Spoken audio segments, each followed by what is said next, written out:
Hey everyone, it's Katie and this is my life with VEDS, or Vascular Ehlers-Danlos Syndrome. Today I'm going to talk about my carotid artery dissection, how it felt, how it happened, how long it took to get diagnosed, and how I feel now. My carotid artery dissection is something I have talked about before, but mostly in bits and pieces in other videos, and I've gotten a lot of questions in the comment section about it. Today I'm going to put all those pieces together and give you a more complete picture of what I went through with this dissection. Before I get into this video, if you haven't already subscribed to this channel or you are new here, welcome. In these videos, I share my experience having VEDS, my podcast, Staying Connected, where I talk to other people impacted by VEDS, and periodic community updates. So go ahead and hit that subscribe button and turn on the notification bell for more videos like this. Okay, let's talk about this. In March of 2016, I woke up with this super intense pain in my neck and thought I had slept on my neck wrong. Now, when I say super intense neck pain, I mean I was in so much pain, the only way I can think to describe it is that I felt like my head was going to fall off. I don't know how I thought this was what other people felt like when they slept on their necks wrong, but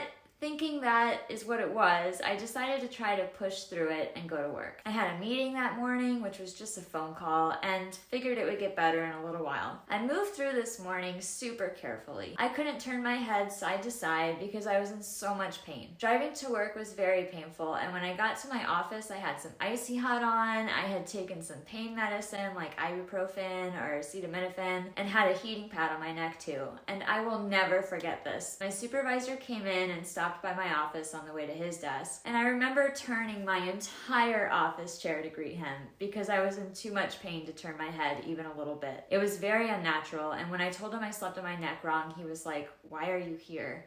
You should be at home." Shortly after that, I got through my phone call and headed home, but the ride home was a blur. Every bump in the road, every turn was complete agony. I remember sobbing and trying to tell myself, I'm so close, just a couple more turns, a few more miles, just a few more minutes. I ended up scheduling an appointment with my primary care doctor, and I don't remember if it was the same day or a day or two later when I couldn't sleep it off, but I do remember that was my first attempt to get some help. The doctor told me I had muscle spasms and prescribed a muscle relaxer and a prescription strength anti-inflammatory medication. I remember asking him in a kind of defeated way why this kept happening to me. For some context, I had also hurt my back not long before this and had also experienced an abdominal muscle tear at the gym too. So I felt super frustrated that now I had to deal with something else right after the last thing had gotten better. He told me I was just fragile and I had to be more careful. The muscle relaxers and the anti-inflammatories didn't help much. They just took a little bit of the edge off. I think after a couple weeks I ran out of the anti-inflammatories and had to get more. For a couple months I really couldn't turn my neck. The initial pain of it subsided a little bit, but it persisted as this daily, relentless pain that made it very difficult to function for those couple of months. I remember taking this bottle of ibuprofen with me everywhere I went. I'm pretty sure it was ibuprofen, but I guess it could have been Tylenol. I honestly never left the house without this bottle, just in case I needed some pain relief.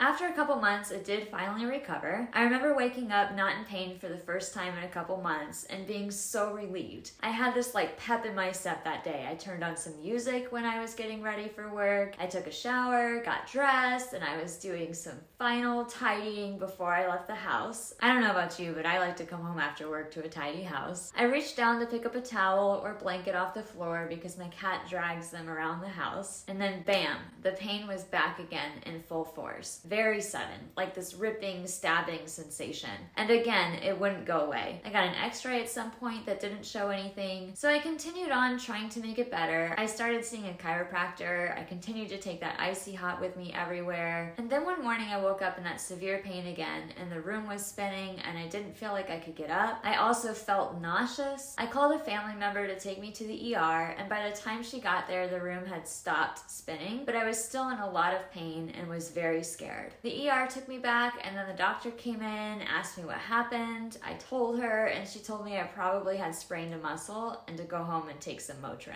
This pattern of sudden onset severe pain really persisted for over a year. And the only times I had pain-free days were the days when that sharp pain would come back again later. So I didn't even have full-length pain-free days. And I have to say, the insinuation from the doctor that I was not being careful enough really stuck with me. I kept thinking I must must be sleeping wrong. I tried lots of different pillows. For quite some time, longer than I'd like to admit, I obsessed over it. I didn't get enough sleep because as soon as I would fall asleep, my brain would wake me up to make sure my head and my neck were still in the right position. It was awful. The fourth time that sudden spontaneous tearing pain happened, I had moved across the country and had been living in my new apartment for only about 2.5 months. I was taking a shower one morning, getting ready for work, and when I reached for the shampoo bottle in the shower, I felt that really sharp, sudden pain again. I felt like my head was going to fall off. I remember calling the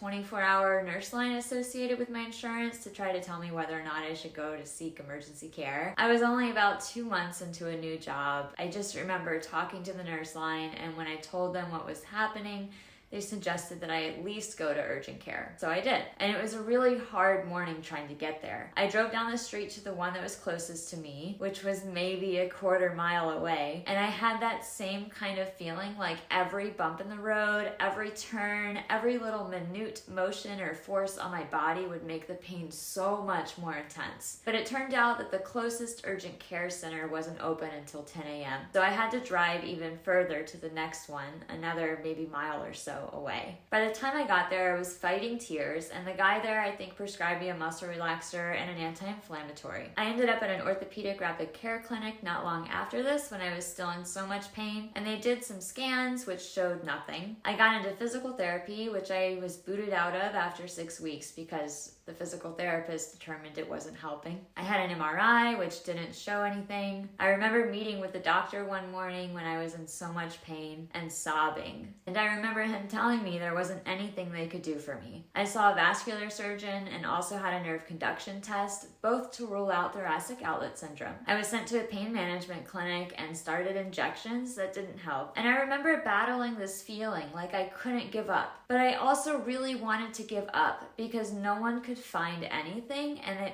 must have been in my head. Eventually, I got my VEDS diagnosis, which at first I thought was unrelated to my pain. And by the time I got this VEDS diagnosis, I was taking naproxen twice a day, 3,000 milligrams of acetaminophen every day, a muscle relaxer 3 or 4 times a day, and using weird pain creams and getting massages every week to try to get through each day, all prescribed by the pain management clinic. But when I saw the geneticist in May of 2017, when my VEDS diagnosis had been confirmed, which was over a year after my struggle with this intense pain started, he told me I might have had an artery dissection. So after thinking about this some more and looking at diagrams of the arteries, I thought because of the location it might be my internal carotid artery, which runs kind of like up here and there. I tried to get a scan during this time for my primary care doctor because my appointment with the vascular surgeon wasn't for another couple of months. I literally scheduled an appointment, told him about my VEDS diagnosis being confirmed, and told him I thought I had a dissection in my left internal carotid artery. But he didn't feel comfortable ordering the CTA or MRA of the head and neck. He only felt comfortable ordering the ultrasound of the arteries of the neck, which ended up showing nothing. So I had to wait it out for another couple of months until I saw the vascular surgeon. And I tried to let it go because the ultrasound showed nothing. Then when I saw the vascular surgeon in September 2017, I finally had a CTA scan of the arteries in my head and neck, which showed the dissection in my left internal carotid artery and the resulting pseudoaneurysm.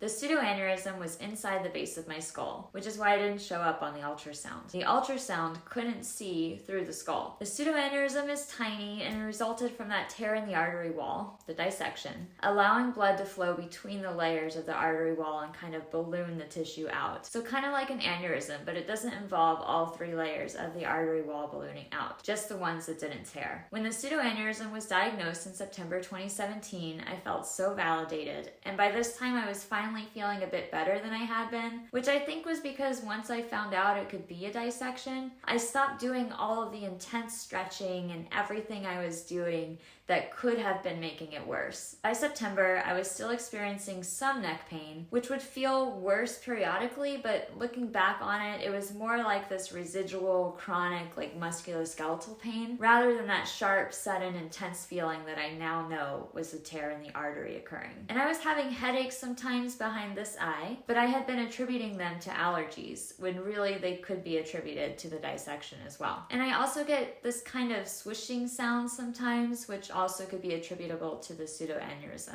The dissection and the pseudoaneurysm are kind of inside the base of my skull, but between like this eye and this ear, kind of behind the eye sort of, but near the eardrum, so I can really hear that swishing sometimes if there's any kind of blood flow turbulence in the aneurysm. I consider myself really lucky that I did not have a major stroke during this time. There was one incident in March 2017 when I had a short episode of not being able to speak, combined with this like vision disturbance. Like the words coming out of my mouth were different than the words I was trying to say. My doctor sent me to the ER to make sure I didn't have a mini stroke, but I spent 8 or 9 hours there before the emergency room doctor came in and then sent me home without a scan or anything. And looking back on it, I'm not sure if that incident in 2016 when I woke up with that pain and room spinning sensation, if that was related to the dissection too. I had several mini strokes later between December 2017 and December 2018,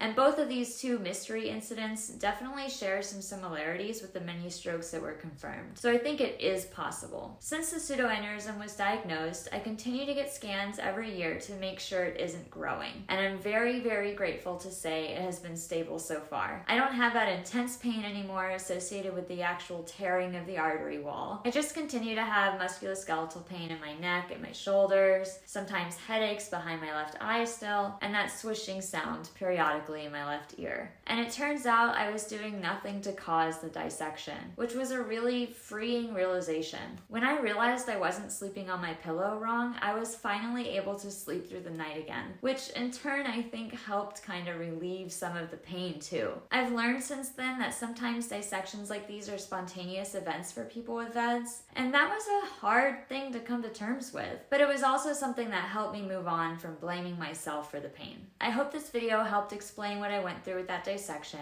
It was a very difficult time, and I'm very grateful that I survived that without having a major stroke or bleed. Don't forget to subscribe to this channel if you want more VEDS videos. I really appreciate it. Thanks for watching this video, and I will see you soon.